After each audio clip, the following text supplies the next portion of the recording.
Hello everyone, welcome back to another video. If you're new to this channel, my name is Farhan and I help accounting students like you ace their exams. Today we have got a practice question for the topic non-current assets. In this question, you will look into the accumulated depreciation account and understand how to interpret it correctly.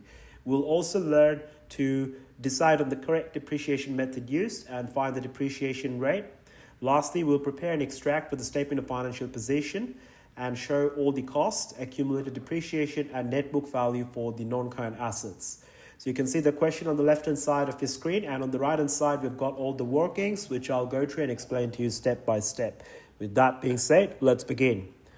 Rachel started business on 1 July 2020 and bought a motor vehicle costing $120,000 on the same day.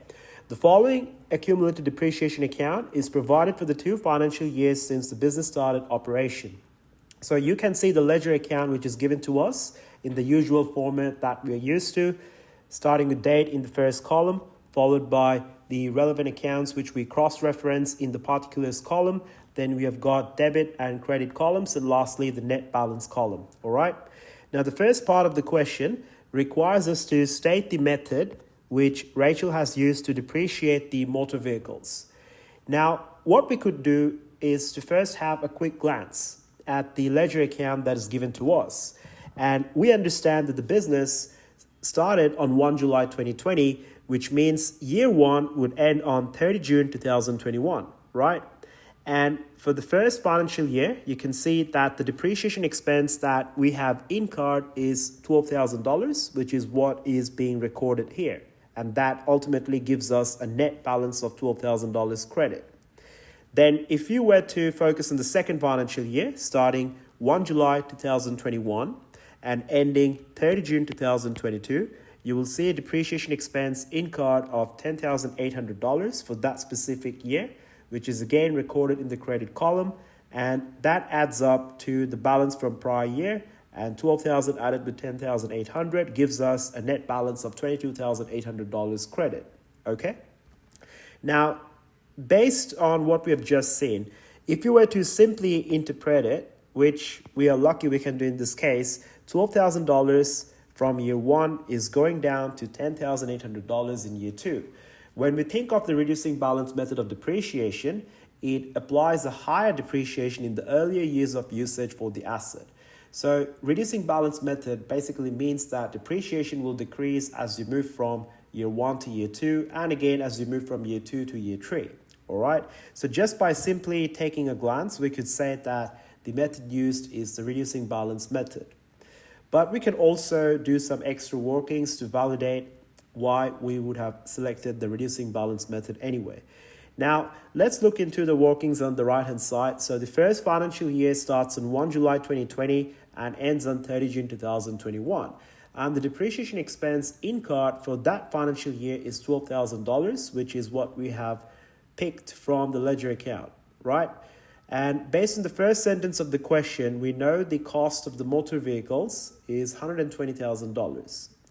So the depreciation rate can now be derived by simply taking the depreciation expense incurred, which is $12,000, and then dividing it by the cost of $120,000, which gives us 10% as the depreciation rate. Now, if we move to the second financial year, which is 1 July 2021 and ending 30 June 2022, we want to find the net book value at the beginning of the financial year, because we are using the reducing balance method, which calculates depreciation based on the net book value. So the net book value at any given point in time is simply the difference between the cost and the accumulated depreciation.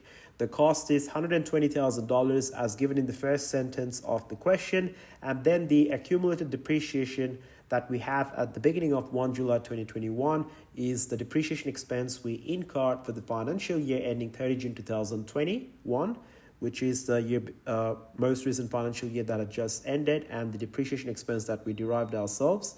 So that gives us a net book value of $108,000 at 1 July 2021. So this net book value represents the economic benefits available for consumption by the business throughout the entire year. So in between 1 July 2021 and 30 June 2022, which is the second year, we want to find the depreciation expense incurred using the reducing balance method, and that would be 10% multiplied on the net book value of $108,000, which would be $10,800. So our workings also justify that the business is applying the reducing balance method and the relevant depreciation rate is 10%. So I thought I would share these extra steps to make sure that you understand what's really going on here, because obviously we are aiming for full marks in our exams. What about part C of the question? State two causes of depreciation. It is very simple. Depreciation expense is incurred as the cost of the asset is allocated throughout its useful life. So basically, when you buy a non-current asset today, you would want to make sure that all the economic benefits that are available for consumption within this non-current asset that can help you run your business and help you generate more revenue, they are used, all right? So these economic benefits, as they get consumed, they end up in the value being lost in that asset, and that is what the depreciation expense is. So obviously two causes are wear and tear, because as you use the asset goes through wear and tear, right? And the second thing would be to consider obsolescence, which is mainly what we can expect with technological stuff, because as the asset gets outdated, the efficiency or the economic value that you can generate from the asset also decreases, all right? So that is why in some cases, when we're dealing with technological items or motor vehicles, as you can see in this case, we're using the reducing balance method because we expect that in the earlier years, the assets are more efficient and therefore we charge a higher depreciation in the earlier years, which decreases in the later years. All right. So lastly, we are asked to prepare an extract of the statement of financial position as of 30 June 2022 in part D, showing only the non-current assets section. So it's pretty straightforward. So here I've got the extract. So the non-current assets are usually shown in the 3-column format where we show the original cost, followed by the accumulated depreciation in the second column. Make sure to write the full words in the exam. And lastly, we've got the net book value, which I've written NBV here in short. So the only non-current asset we have in this question is obviously the motor vehicle, which has a cost of $120,000, and the accumulated depreciation for the 2 years starting 1 July 2020 and ending 30 June 2022 is $22,800, which we have seen in the ledger account and also validated through our workings. And lastly, the net book value is simply the difference between the cost and the accumulated depreciation, which is $97,200. So that's all for today's lesson.